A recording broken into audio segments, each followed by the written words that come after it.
मंत्री प्रताप सरनाईक पहिल्याच दिवशी क्षण मोडवर खोपट बस स्थानकाची केली पाहणी।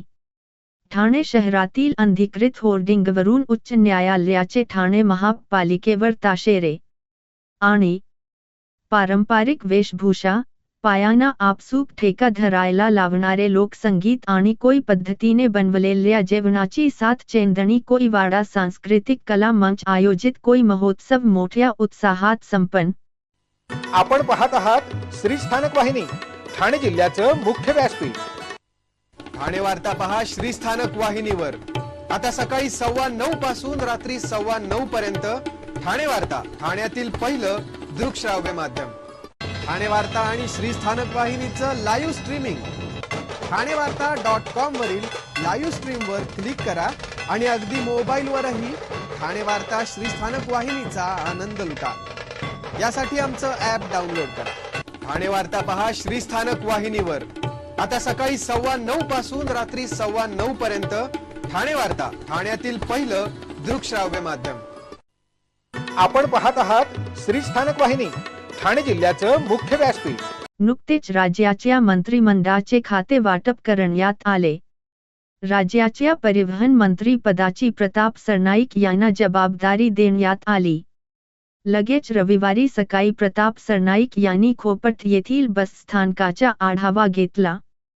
तत्कालीन मुख्यमंत्री व राज्याचे उपमुख्यमंत्री एकनाथ शिंदे यांनी 15 फेब्रुवारी 2024 रोजी खोपट बस आगार येथे इलेक्ट्रिक बस सेवा उद्घाटन प्रसंगी परिवहन सेवा, बस आगार व कर्मचाऱ्यांना मिळणाऱ्या सुविधा सुधारण्याकरिता काही सूचना दिल्या होत्या। सदर सूचनांची अंमलबजावणी प्रत्यक्षात झाली की नाही हे पाहण्याकरिता परिवहन मंत्री प्रताप सरनाईक यांनी खोपट बस आगार भेट देऊन तेथील सेवा, व्यवस्थापन आणि कर्मचाऱ्यांच्या सुविधांबाबत आढावा घेतला। प्रवाशांसाठी अधिक चांगल्या सोयी सुविधा पुरवण्यासाठी तसेच कर्मचाऱ्यांना कामाचे सुसज्ज वातावरण देण्यासाठी संबंधित अधिकाऱ्यांना तातडीच्या सूचना दिल्या। बस आगारात स्वच्छतागृह, प्रतीक्षालय आणि पिण्याच्या पाण्याच्या सुविधा उभारण्याचे निर्देश दिले। तसेच तेथील नागरिकांशी संवाद साधत त्यांच्या समस्या जाणून त्या सोडवण्यासाठी संबंधित अधिकाऱ्यांना निर्देश दिले। खोपट बस आगारातील अतिक्रमण तसेच गर्दुल्ले यांचा वावर त्वरित थांबवण्यात यावा अशा सूचना संबंधित अधिकाऱ्याला दिल्या। तसेच राज्यातील सर्वच बस आगारांना भेट देऊन तेथील नियोजन व समस्यांचा आढावा घेणार आहे, असे परिवहन मंत्री प्रताप सरनाईक यांनी सांगितले। पत्रकारिता करत असताना पर्यावरण संवर्धनाच्या बहुमूल्य योगदानासाठी ज्येष्ठ पत्रकार डॉक्टर प्रशांत रेखा रवींद्र सिनकर यांना नवी दिल्लीतील ओएसिस वर्ल्ड रेकॉर्ड यांच्या वतीने राष्ट्रीय स्तरावर दिला जाणारा भारतीय रत्न आणि मुंबईतील पत्रकार विकास संघाच्या प्रतिष्ठेच्या PVS एक्सलन्स बेस्ट रिपोर्टर पुरस्काराने गौरवण्यात आले आहे। मुंबई, ठाणे जिल्ह्याबरोबर पालघर जिल्ह्यातील शहरी, ग्रामीण आदिवासी पाड्यातील पाणी आणि पर्यावरण जनजागृतीसाठी ज्येष्ठ पत्रकार डॉक्टर प्रशांत रेखा रवींद्र सिनकर यांच्या पत्रकारितेची दखल सरकार दरबारी, राष्ट्रीय, आंतरराष्ट्रीय स्तरावर घेतली आहे।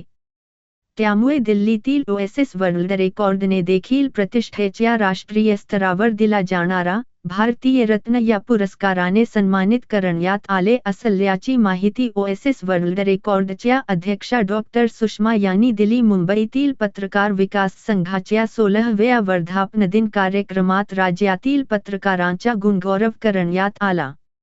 मालाडमध्ये झालेल्या सोहळ्यात डॉक्टर प्रशांत रेखा रवींद्र सिनकर यांना मान्यवरांच्या उपस्थिती PVS एक्सलन्स बेस्ट रिपोर्टर हा पुरस्कार देण्यात आला असल्याचे पत्रकार संघाचे अध्यक्ष आनंद प्रकाश मिश्रा यांनी सांगितले। या अगोदर डॉक्टर प्रशांत सिनकर यांना महाराष्ट्र शासनाचा श्रीमपरांजपे पुरस्कार, नेपाळ येथील आंतरराष्ट्रीय पर्यावरण परिषदेत ICO 2013 पुरस्कार, भारतरत्न राजीव गांधी पर्यावरण भूषण पुरस्कार, ठाणे महापालिकेचा ठाणे गुणीजन, ठाणे गौरव, हिंदुस्थान न्यूज नेटवर्क यांचा national icon, world achiever book, आंतरराष्ट्रीय, इंडिया स्टार वर्ल्ड रेकॉर्ड, केंद्र सरकारशी संलग्न काम करणाऱ्या पश्चिम बंगाल येथील नव्या फाउंडेशनच्या राष्ट्रीय साहित्य शिरोमणी सन्मान अशा अनेक राष्ट्रीय आंतरराष्ट्रीय पुरस्कारांनी सन्मानित केले आहे. महाराष्ट्र राज्याचे गेली 2.25 वर्ष कर्तव्यनिष्ठ आणि लोकप्रिय मुख्यमंत्री राहिलेले उपमुख्यमंत्री एकनाथ शिंदे यांच्या मुख्यमंत्री पदावरील कारकिर्दीचा लेखाजोखा मांडण्यात आलेल्या डेडिकेटेड टू कॉमन मॅन या छोटेखानी कॉफी टेबल बुकचे प्रकाशन नागपूर विधान भवन येथे उपमुख्यमंत्री एकनाथ शिंदे यांच्या हस्ते करण्यात आले. यावेळी उपमुख्यमंत्री एकनाथ शिंदे यांनी पुस्तकाच्या सुबक आणि सुटसुटीत मांडणीबद्दल समाधान व्यक्त केले तसेच पुढील भावी वाटचालीसाठी शुभेच्छा दिल्या. एकनाथ शिंदे हे महाराष्ट्राचे मुख्यमंत्री असताना त्यांनी घेतलेले जनताभिमुख लोकप्रिय निर्णय, या निर्णयांचा राज्यातील जनतेवर झालेला सकारात्मक परिणाम आणि यामुळे विधानसभा निवडणुकीत महायुतीला रेकॉर्ड ब्रेक यश मिळाले आणि त्यामुळे पुन्हा एकदा महाराष्ट्रात भाजप, शिवसेना, राष्ट्रवादी आदी घटक पक्षांची पुन्हा प्रचंड बहुमताची सत्ता आली. तत्कालीन मुख्यमंत्री एकनाथ शिंदे यांच्या संकल्पनेतून राज्यात अभूतपूर्व प्रतिसाद लाभलेली मुख्यमंत्री लाडकी बहीण योजना असो की बी राजा कृषी पंप वीज बिल सवलत योजना असो, टोल माफीचा मास्टर स्ट्रोक असो, एकनाथ शिंदे यांनी घेतलेल्या एकापाठोपाठ एक अशा लोकप्रिय, धडाकेबाज निर्णयामुळे गेल्या काही दशकातील सर्वात लोकप्रिय मुख्यमंत्री म्हणून एकनाथ शिंदे यांचा सातत्याने उल्लेख होत राहिला. डेडिकेटेड टू कॉमन मॅन या छोटेखानी कॉफी टेबल बुक मध्ये एकनाथ शिंदे यांच्या अशाच लोकप्रिय आणि धडाकेबाज निर्णयांवर प्रकाशझोत टाकण्यात आला असून त्यांच्या राजकीय कारकिर्दीचा आलेखही मांडण्यात आला आहे. ठाणे शहरातील भल्या मोठ्या 49 अनधिकृत होर्डिंगवर कागदोपत्री कारवाईचा दिखावा करणाऱ्या ठाणे महापालिका प्रशासनाला उच्च न्यायालयाने शुक्रवारी फटकारले. तसेच पालिकेला शपथपत्र सादर करण्यास सांगून ठोस कारवाईचे आदेश दिलेत. घाटकोपर येथील होर्डिंग दुर्घटनेनंतर ठाणे महापालिकेने बेकायदा होर्डिंगवर कारवाई केली होती.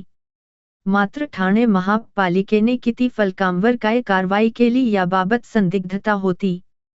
त्यामुळे महाराष्ट्र नवनिर्माण सेनेचे ओवामाजिवडा विधानसभा विभाग अध्यक्ष संदीप पाचंगे यांनी माहिती घेतली व त्यात धक्कादायक माहिती उघडकीस आली.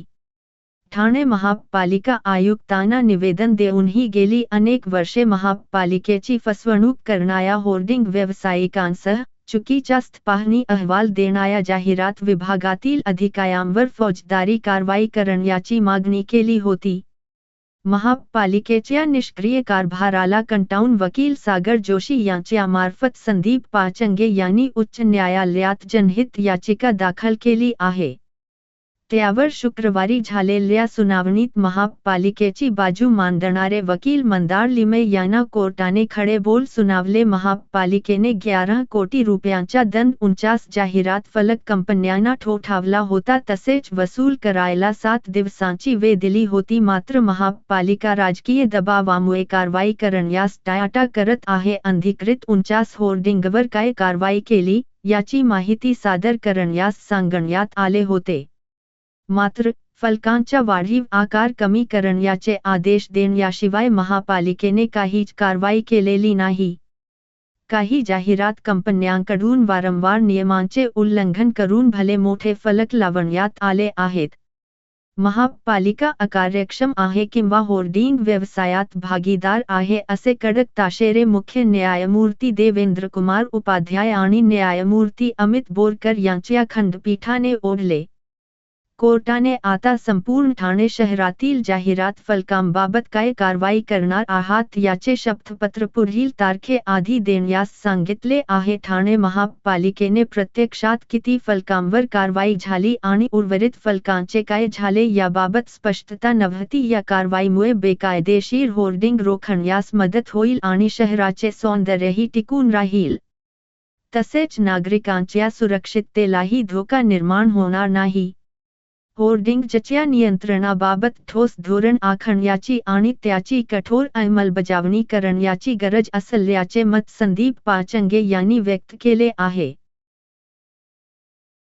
अहो, आपण आपलं घर स्वच्छ, सुंदर, नीटनेटकं ठेवतो ना. मग आपण आपल्या शहराच्या बाबतीत उदासीन का? आपलं शहर स्वच्छ, सुंदर आणि नीटनेटकं ठेवणं ही आपली जबाबदारी आहे. हो ना? मग उचला फोन आणि विना परवाना होर्डिंग्स, बॅनर्स कुठे दिसले तर 1800-222-108 या टोल फ्री क्रमांकावर कळवा किंवा 7506946155 या भ्रमणध्वनीद्वारे आपली तक्रार नोंदवा किंवा महापालिकेने तयार केलेल्या स्टार ग्रेड ॲप्लिकेशनद्वारे आपली तक्रार नोंदवा. त्याची दखल त्वरित घेतली जाईल. लक्षात घ्या, आपला छोटासा सहभाग आपलं शहर स्वच्छ, सुंदर आणि नीटनेटकं बनवू शकतो. जसं आपलं घर तसं आपलं ठाणे शहर.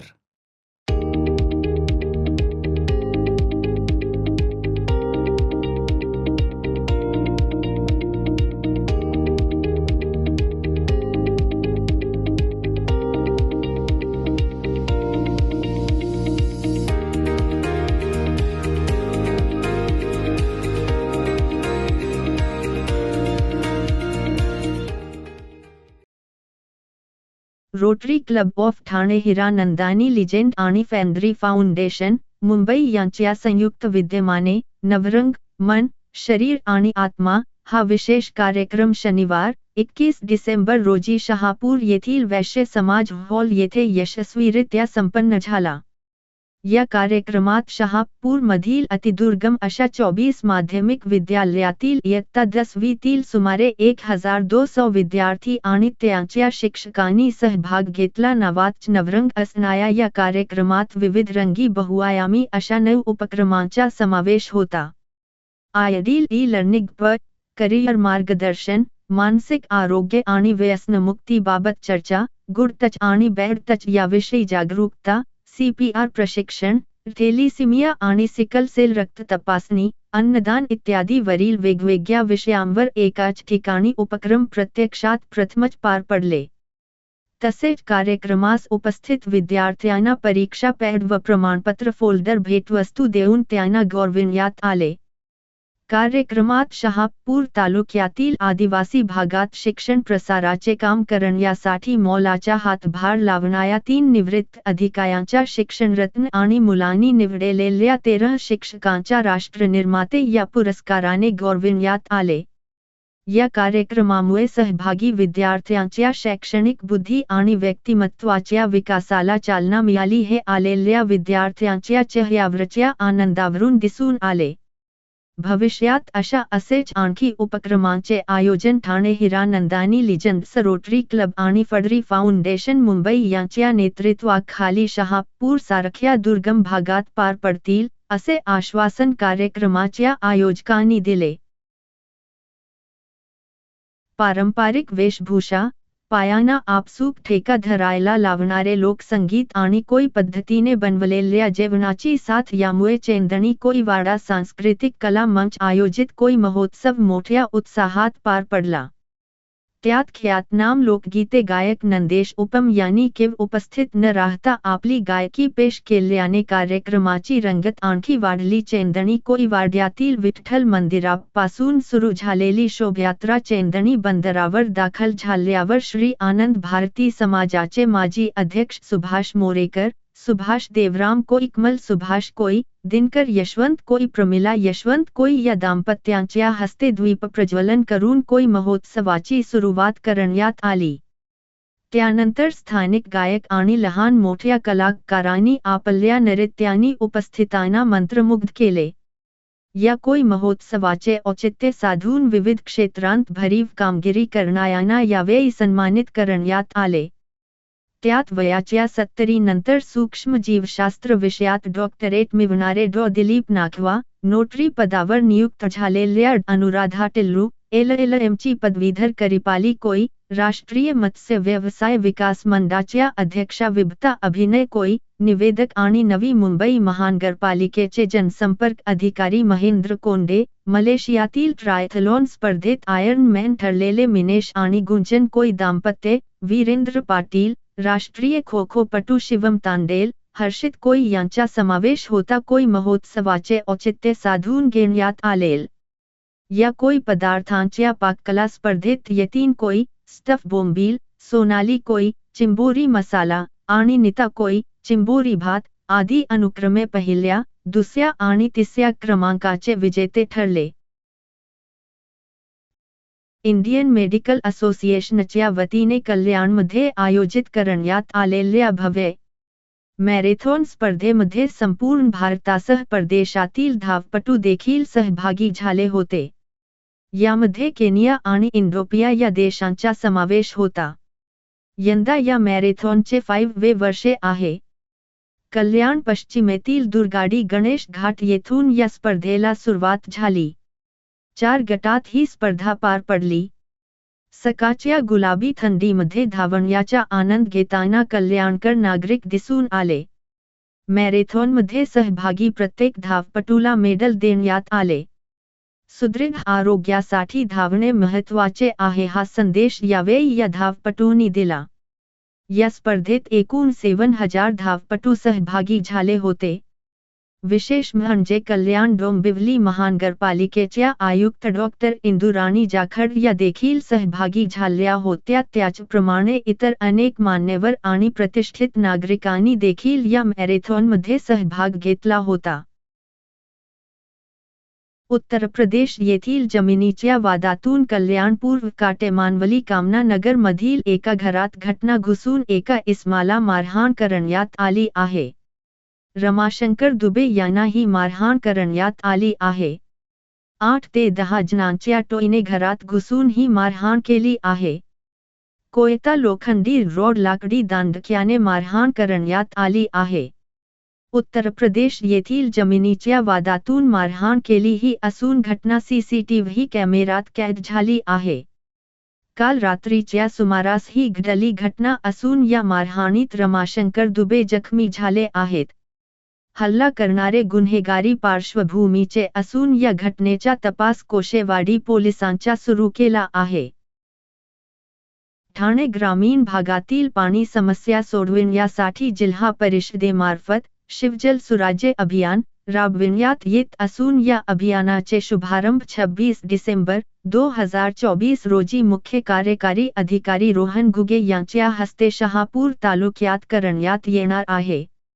मुरबाड व शहापूर तालुक्यातील टक्करग्रस्त गावात 85 तर इतर सर्व तालुक्यात 1515 वनराई बंधारे बांधण्यासाठी ग्रामस्थांनी पुढाकार घ्यावा व लोकचव उभारून अभियान यशस्वीपणे पार पाडण्यासाठी जिल्हा परिषद ठाणे विशेष प्रयत्न या अभियानामार्फत करत आहे. गाव परिसरात पाण्याची साठवणूक करण्याच्या दृष्टिकोनातून तसेच भूजलपाती वाढण्यास मदत होण्यासाठी ओढ्यातील वाया जाणारे पाणी अडवून वनराई पद्धतीचा बंधारा बांधण्यात येणार आहे. सिमेंटच्या किंवा अन्य मोक्या गोण्यांमध्ये वाव भरून बंधारा बांधला जाणार असून बहुतेक शेतकऱ्यांच्या शेतालगतच्या परिसरातून ओढा नाला वाहत असल्याने पावसाळा संपल्यावर पाण्याचा प्रवाह कमी झाल्यावर आड्या नाल्यावर वनराई बंधारे बांधणे शेतकऱ्यांना वरदान ठरणार आहे. तसेच छतावरील पाऊस पाणी संकलनाची विविध योजनेतून मंजूर कामे सुरू करण्यात येणार आहेत. जानेवारी अखेरपर्यंत वनराई बंधारे कामे पूर्ण करण्यासाठी लोकसहभाग, सामाजिक संघटना, शासकीय अधिकारी, कर्मचारी संघटना, जिल्ह्यात काम करणाऱ्या अशासकीय संस्था ग्रामस्थांनी मोठ्या संख्येने सहभाग नोंदवावा असे आवाहन मुख्य कार्यकारी अधिकारी यांनी केले आहे. 26 ते 30 डिसेंबर 2024 पर्यंत ग्रामसेवक व कृषी सहाय्यक यांनी प्रत्येक गावात शिवार फेरी घेऊन पाण्याचा ताळेबंद करून पाण्याच्या भूजल वाढीसाठी उपाययोजना राबवण्याच्या उद्देशाने काम करणार आहेत. तसेच गटविकास अधिकारी यांनी उप अभियंता, पापू, पंचायत समिती, उप अभियंता, तालुका जलसंधारण अधिकारी, लपा व कृषी अधिकारी यांचे मार्फत छाननी करून यंत्रणानिहाय योजनांचा आराखडा तयार करणार आहेत व आवश्यक असलेल्या ठिकाणी कामकाज करण्याचे नियोजन वेळोवेळी करण्यात येईल अशी माहिती ग्रामीण पाणी पुरवठा विभागाकडून देण्यात आली आहे. कच्चे बंधारे, वनराई बंधारे, साखी सिमेंट बंधारे, नाला गा काढणे, केटीवेअर साठवण बंधारा दुरुस्ती नवीन कामे, पाझर तलाव गाव तलाव दुरुस्ती गा काढणे नवीन कामे, खोल सलग समच्चर सलग समात्रचर पिण्याच्या पाण्याची विहीर गा कारणे दुरुस्ती जलकुभ गा कारणे नवीन बुडक्या विंधन विहिरीवदारे छतावरील पाऊस पाणी संकलन रिचार्ज शाफट नयोजना विहीर स्रोत बक्तीकरणासाठी गॅबियन बंधारे ही सर्व उपाययोजना शिवजल सुराज्य अभियान अंतर्गत राबवण्यात येणार आहेत। या सर्व कामांना नियोजित वेळेत पूर्ण करण्यासाठी रमदान पाण्याचे सुयोग्य नियोजन करून गावातील पाणी पाती वाढवण्यासाठी वनराई पद्धतीचा बंधारा बांधण्यासाठी सामाजिक संघटना शासकीय अधिकारी कर्मचारी संघटना जिल्ह्यात काम करणाऱ्या अशासकीय संस्था NGO तसेच ग्रामस्थांनी पुढाकार घ्यावा असे आवाहन जिल्हा परिषदेमार्फत करण्यात येत आहे। महाराष्ट्रातील भगिनींना आधार देणारी राज्य शासनाची मुख्यमंत्री माझी लाडकी बहीण योजना। या योजनेअंतर्गत अल्प उत्पन्न गटातील 21 ते 65 वयोगटाच्या भगिनींना मिळणार दरमहा 1500 रुपयांची मदत। अर्ज करण्यासाठी 31 ऑगस्ट 2024 पर्यंत मुदतवाढ। कुटुंबाचं वार्षिक उत्पन्न 2.5 लाख रुपयांपेक्षा कमी असलेल्या महिला पात्र। कुटुंबाकडे पिवळं किंवा केशरी रेशन कार्ड असल्यास उत्पन्नाचा दाखला आवश्यक नाही। पांढरं रेशन कार्ड असेल किंवा रेशन कार्ड नसेल तर कुटुंबाचं वार्षिक उत्पन्न 2.5 लाखांपेक्षा कमी असल्याचा दाखला आवश्यक। योजनेसाठीचा ऑनलाईन अर्ज नारी शक्ती दूत ऍप वरून किंवा पोर्टलवर भरता येईल। ज्या भगिनींना ऑनलाईन अर्ज भरता येत नसेल त्यांच्यासाठी अंगणवाडी ग्रामपंचायत वॉर्ड ऑफिस सेतू सुविधा केंद्रामध्ये किंवा आशाताई बचत गटाच्या CRP यांची मदत उपलब्ध। आता आपल्याला अभिमानानं म्हणता येईल सुखी आणि सुरक्षित आहे माझी लाडकी बहीण। आपण आपले कार्यक्रम किंवा बातम्या आम्हाला ठाणेवार्ता@gmail.com या ईमेलवर कळवू शकता। ठक घडामोडी शेवटी पुन्हा एकदा परिवहन मंत्री प्रताप सरनाईक पहिल्याच दिवशी क्षण मोडवर खोपट बस स्थानकाची केली पाहणी। ठाणे शहरातील अनधिकृत होर्डिंगवरून उच्च न्यायालयाचे ठाणे महापालिकेवर ताशेरे आणि पारंपरिक वेशभूषा पायांना आपसूक ठेका धरायला लावणारे लोकसंगीत आणि कोळी पद्धतीने बनवलेल्या जेवणाची साथ चेंदणी कोळीवाडा सांस्कृतिक कला मंच आयोजित कोळी महोत्सव मोठ्या उत्साहात संपन्न। या होत्या ठाणे वार्ता। आपली एखादी बातमी बघायची राहून गेली असेल तर आपण ठाणेवार्ता.in या आमच्या संकेतस्थळाला किंवा आमच्या फेसबुक पेज संच YouTube चॅनेलला अवश्य भेट द्या। तर मग पुन्हा भेटू पुढील बातमीपत्रात फक्त श्रीस्थानक वाहिनीवर।